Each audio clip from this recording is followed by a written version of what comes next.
My name is Nuria Fakriati. I made this video to fulfill the assignment for English Language Mathematics course.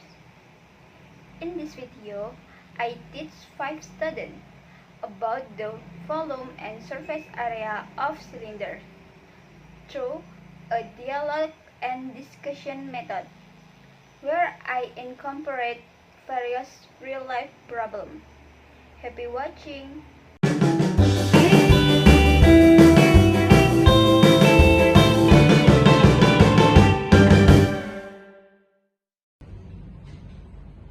Assalamualaikum warahmatullahi wabarakatuh.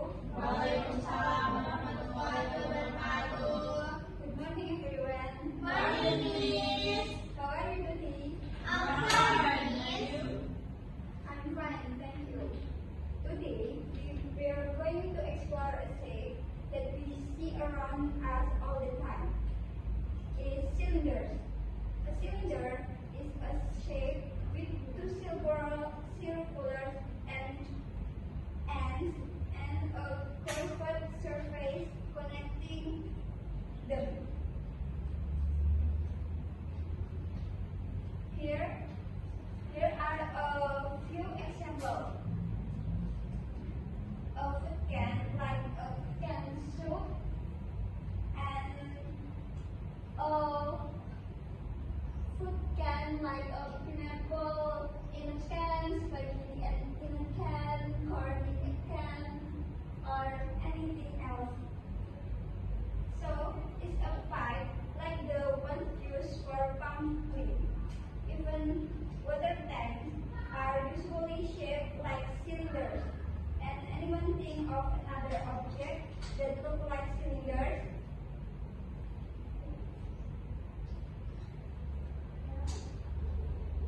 This means water,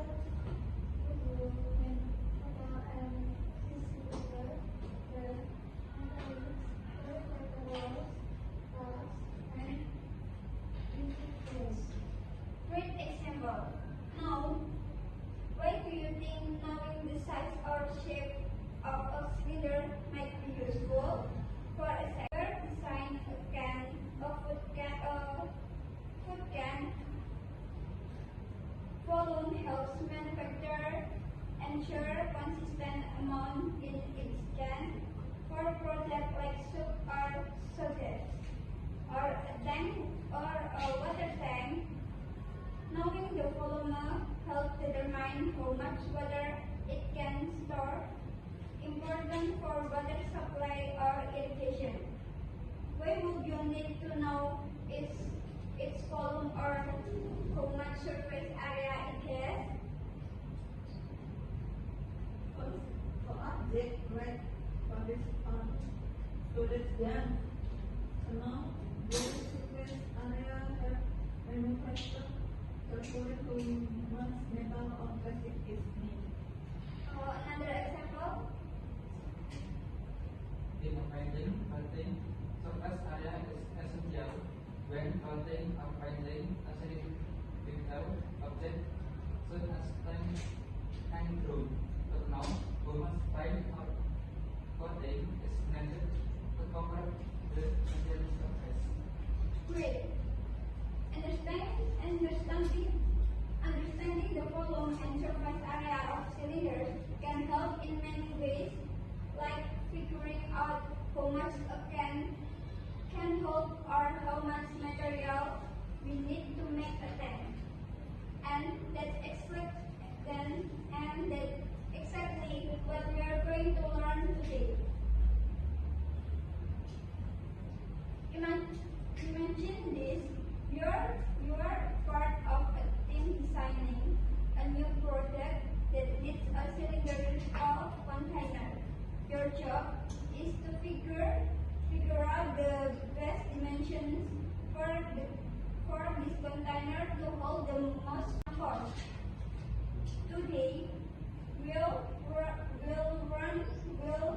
learn how to calculate the volume and surface area of cylinders to help with problems like this. Alright, let's start with some formula. Okay, Miss. Here, what you need to know: the formula of volume cylinder is P R water H, and the formula of surface area is 2P R cubes plus 2P R H. Let's go through this step by step as we work on a real problem. Now, let's fill into small groups. Each group will receive a cylindrical object and some measuring tools. Your task is to measure the radius and height of the object. Then, use our formulas to find the formula and surface area. Take your measurements carefully and remember to double check your calculation. Don't forget, the radius is half the diameter. Once you have your measurements, plug them into the formulas we discussed. After you've done,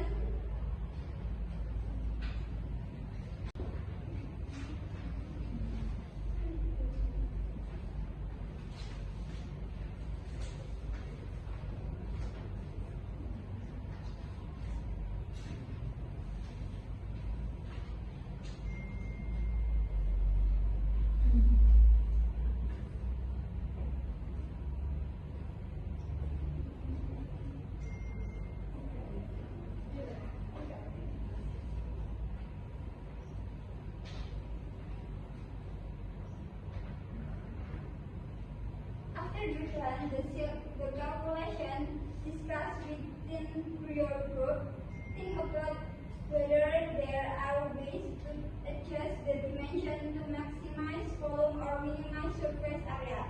What change might help save materials?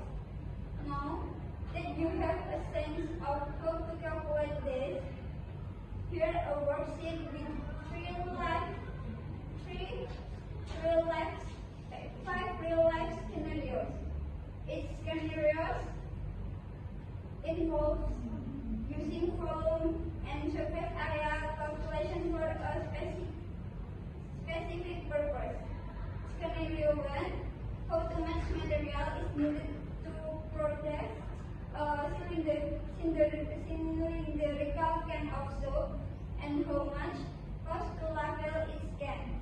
Scenario 2: what is the volume of a water tank to understand how much water it can hold? And what is the surface area of the tank need to be painted on the outside? Scenario 3: how much soil is needed to protect a flower pot? And what is the surface area of the interior of the flower pot to apply waterproof paint? Scenario 4: what determines how much water it can hold?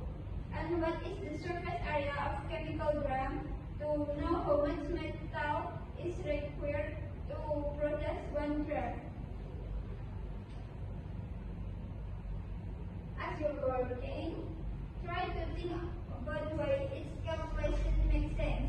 For example, when you are calculating volume, you are finding out how much space is inside the cylinder. And when you calculate surface area, you are figuring out how much material you needed to cover the entire surface. Remember, don't just find the answer. Think about the reasoning behind it.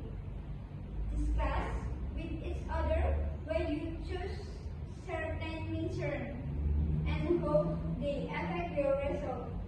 Ask yourself questions like, how does changing the radius or height change the volume or surface area? Once you work on its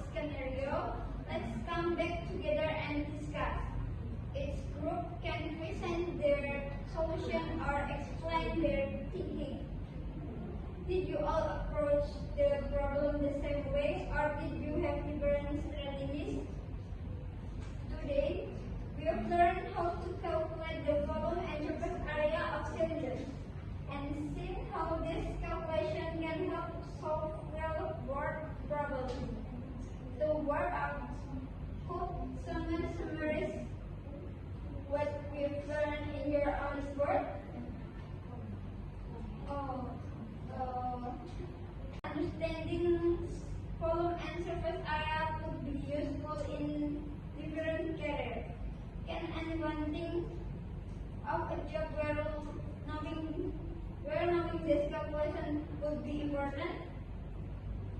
For homework, try calculating the volume and surface area of a cylindrical object at home.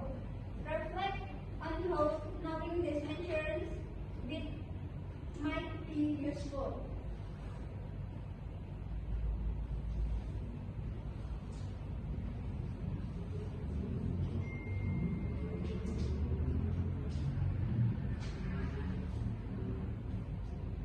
Okay, finish full lesson. Thank you everyone for studying time.